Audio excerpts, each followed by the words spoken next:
What's going on, guys? This is Enoch back with another video. Today we are unboxing and taking a look at the Samsung Galaxy A06, Samsung's budget smartphone released somewhere back in August last year, and since it has been out for a while now, some of you might even be using it for months. But I finally got my hands on one and I'll be sharing my initial experience with this phone, and so if you have been curious about the A06 or you just want to see how it holds up, stick around. And this is my first ever smartphone review on the channel, so let me know your thoughts. Aside the phone itself, you also get a USB Type-C cable and of course a SIM ejector tool and the usual paperwork in the box. And this is also my first no charger in the box experience. And there is also no protective case, so just the basics. And so if you don't have a fast charger, you will need to buy one separately. Talking of the design, I have the black variant which looks sleek and minimal. The Galaxy A06 has a plastic back with a subtle matte finish that helps with grip and minimizes fingerprints. And even though it's a budget phone, it doesn't feel too cheap in the hand. It weighs about 185 grams, making it comfortable to hold for extended use.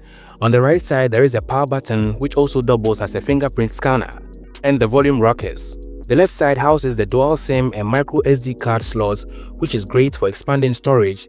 And at the bottom, we get a USB-C port, a 3.5mm headphone jack, and a single speaker. And on the top, there's a secondary microphone which helps with noise cancellation during calls and recordings. Moving on to the display, it comes with a 6.7-inch PLS LCD panel with a resolution of 720 by 1600 pixels. It has a screen-to-body ratio of around 82.7%, meaning you get a good amount of screen real estate, but there are still noticeable bezels. And one thing I always appreciate in a phone is a symmetrical screen. And while the A06 isn't completely bezel-less, it does a decent job of keeping things balanced. There is also a U-shaped notch at the top for the front camera, nothing too intrusive but not as modern looking as a punch hole cutout. And in terms of brightness, the screen is rated around 500 nits, which is fine for indoor use but struggles a bit under the direct sunlight. Colors are decent, though not as vibrant as AMOLED panels, and since it is 60Hz display, scrolling and animations won't feel as smooth as compared to higher refresh rates. Under the hood, the Galaxy A06 runs on the MediaTek Helio G85 chipset, which is paired with 4GB of RAM and 128GB of storage in the variant I have here.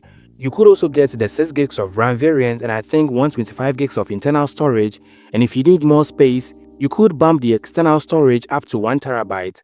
Performance-wise, for daily tasks like social media, web browsing and multitasking, it holds up well in these few days of my testing. It hardly kills recent applications, which is great, and at this price point, the speed is quite alright. I haven't come across any lags yet. It's quite smooth for now.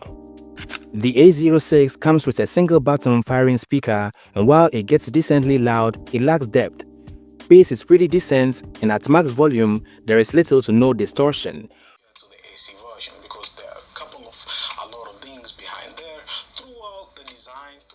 So for casual YouTube videos, voice calls and notifications, it gets the job done. However, if you want better audio, I'll definitely recommend using wired earphones with a headphone jack or pairing it with Bluetooth speakers. The side-mounted fingerprint sensor is fairly reliable. It unlocks the phone in about 0.4 to 0.5 seconds, not the fastest, but it also gets the job done. Face unlock is also available, but since it's software-based, it's not as secure as a fingerprint scan. Talking of cameras, the A06 comes with a 50MP main sensor and a 2MP depth sensor on the back. There is no ultra-wide or macro camera here, which is expected at this price point. The main sensor captures decent photos in good lighting with nice colors and sharp details, and in low light the camera struggles a bit, but Samsung's AI-based processing helps clean up some noise.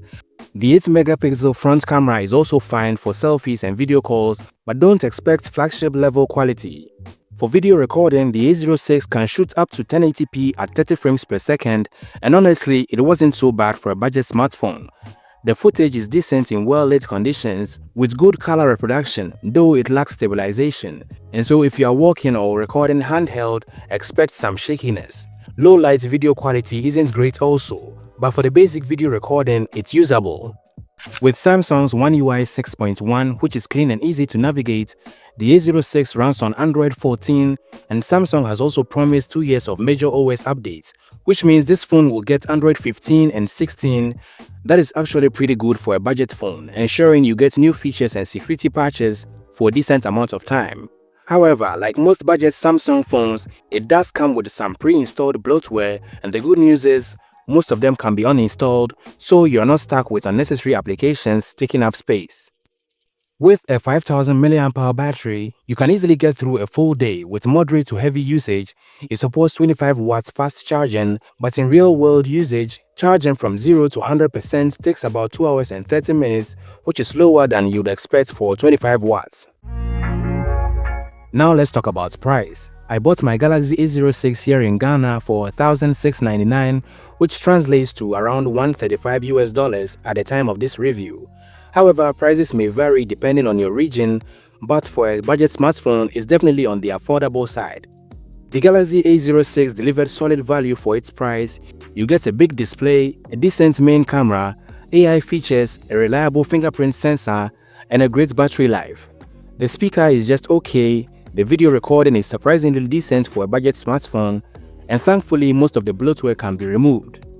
And of course, it's not perfect. The display is only 720p, there is no high refresh rate, and performance is more suited for lighter users than power users. But that depends, you could still do a lot with it.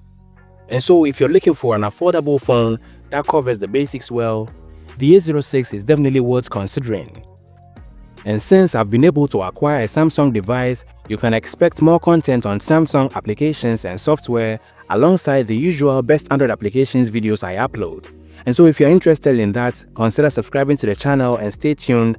So that wraps up my unboxing and first impressions on the Samsung Galaxy A06.